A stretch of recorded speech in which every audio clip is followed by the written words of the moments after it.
اپنے آپ کو تو نے کھڑے کر کے وہاں مقابلہ تیری نسل پاک میں ہے بچہ بچہ نور کا تو ہے نے نور تیرا سب گھرانہ نور اصلہ نال جے نیکی کریے تے وہ نسلہ تاک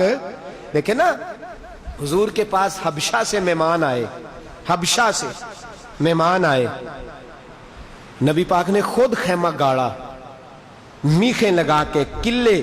میخیں لگا کے حضور نے خود اپنے ہاتھوں سے ان پر ہتھوڑے برسائے ترکی خیمہ لگایا پھر میرے رسول پاک صلی اللہ تعالی علیہ وسلم نے خود اس کے اندر جو ہے وہ کھانا لا لا کے حضور رکھتے تو صحابہ کہتے حضور ہمیں نوکری کرنے دے فرمایا نا بھائی جب میرے صحابہ حبشہ گئے تھے تو ان کے بادشاہ نے خود خدمت کی تھی میں احسان کا بدلہ دینا چاہتا ہوں یارو اتنا درد اتنا رنگ وقت اپنی دامن میں اتنی گنجائش نہیں رکھتا جتنی باتیں میرے ذہن میں مچل رہی ہیں حضرت ابو بکر صدیق اور حضرت عمر کا جھگڑا ہو گیا جناب ابو بکر نے ایک بات کر دی جہاں دو برتن اکٹھے ہوتے ہیں تو کبھی کبھی اب ایک طرف بہت ٹھنڈی طبیعت ایک طرف بہت جلال حضرت ابو بکر نے ہلکا سا جملہ کہا تو عمر پہلے جلالی تھے انہوں نے کچھ 10-12 باتیں کر دی اب 50 آدمی کھڑے تھے جناب ابو بکر صدیق بزرگ ہے انہوں نے ہاتھ باندھے کہا غلطی ہو گئی یہاں اتنی گردنوں میں سریا ہے لوگوں کی چند پیسے آتے ہیں یا تھوڑا سودا ملتا ہے میرے جیسے لوگ معافی وہ کہتے ہیں ہم سے مانگے سارا زمانہ ہمارے اندر کھاتا ہی نہیں بھرے مجمع میں جو بڑے ہوتے ہیں ان کے کام بڑے ہوتے ہیں بھرے مجمع میں ابو بکر صدیق عمر یار غلطی ہو گئی معاف کر دیا عمر جلالی ہے کہنے لگے جا دوڑ جا پہلے غلطیاں کرنا پھر معافیاں مانگنا میں نہیں کرتا معاف صدیق اکبر نے گردن جھکائی کہ یار اتنے لوگوں میں بھی عمر نے میرے بندے ہاتھوں کا خیال نہیں کیا آ گئے اب حضرت عمر جلالی جتنے مرضی تھے متقی بھی تو بہت زیادہ تھے نا خوف بھی تو بڑا تھا نا محبت بھی بڑی تھی اللہ رسول کہتے مجھے فوراً خیال آیا عمر یہ تو نے کیا کر دیا ہے تجھے پتا نہیں کہ نبی پاک نے فرمایا جس کا بھائی معافی مانگنے آیا اور اس نے معاف نہ کیا تو وہ میرے حوض کوثر پہ نہ آئے میں جام ہی نہیں پلاؤں گا اور تو نے ابو بکر کو معاف نہیں کیا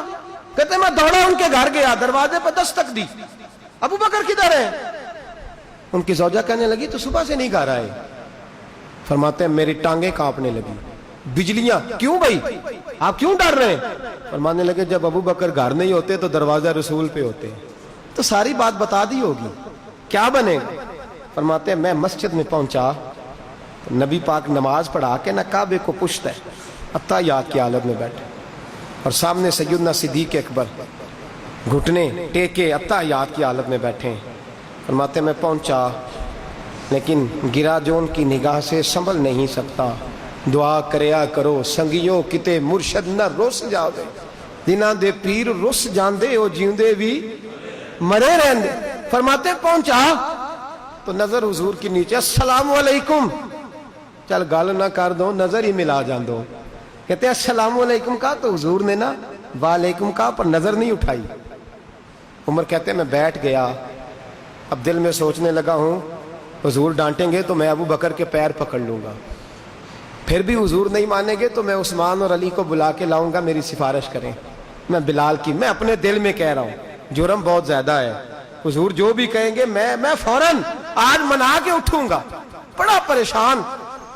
کوئی بولے تو تب نہ دیر گزر گئی یہ سناٹا بڑا خطرناک ہوتا ہے کہتے ہیں بولے تو تب نہ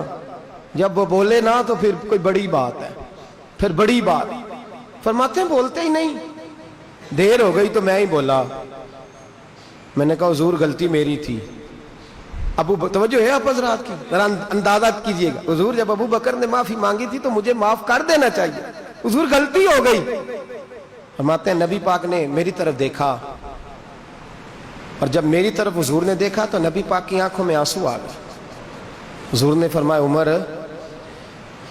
یار میرے ابو بکر کو نہ ستایا کرو عمر یار اس میرے ابو بکر کو نہ ستایا کرو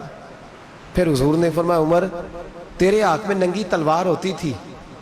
اور تو مکے کی گلیوں میں کہتا تھا میں محمد ابن عبداللہ کا سر کاٹ کے لاؤں گا فرمایا یہ اکیلا ابو بکر تھا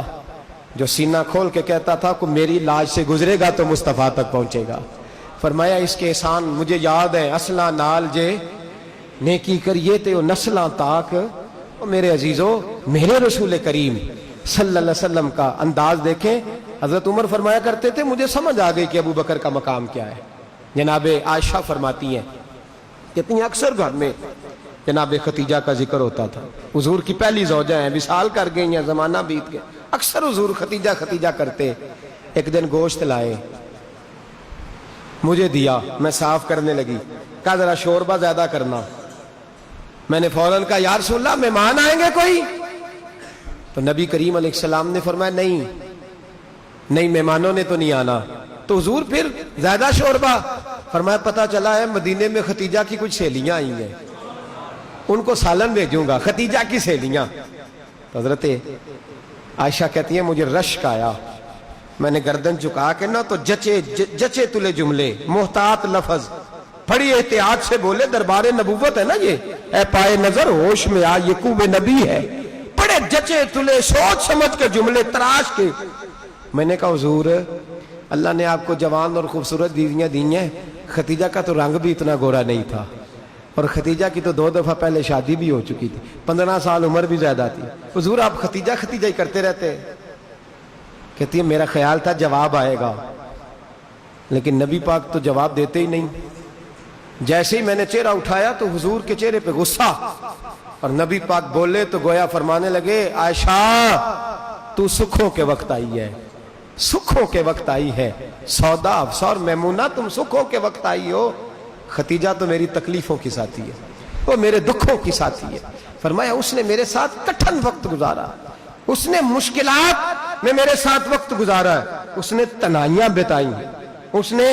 ملکہ تھی مکے کی چھوڑ چھاڑ کے کنیزہ بن کے میرے دروازے پہ وقت گزارا ہے. فرمایا میں کبھی ختیجہ کو نہیں بھول سکتا, ختیجہ کی نیکیاں مجھے ہمیشہ یاد ہیں اور ہمیشہ یاد رہیں گی. اصلاں نال جے نیکی کریے تو نسلاں تاک نہیں, اپنے محسنوں کو جو قومیں بلا دیتی ہیں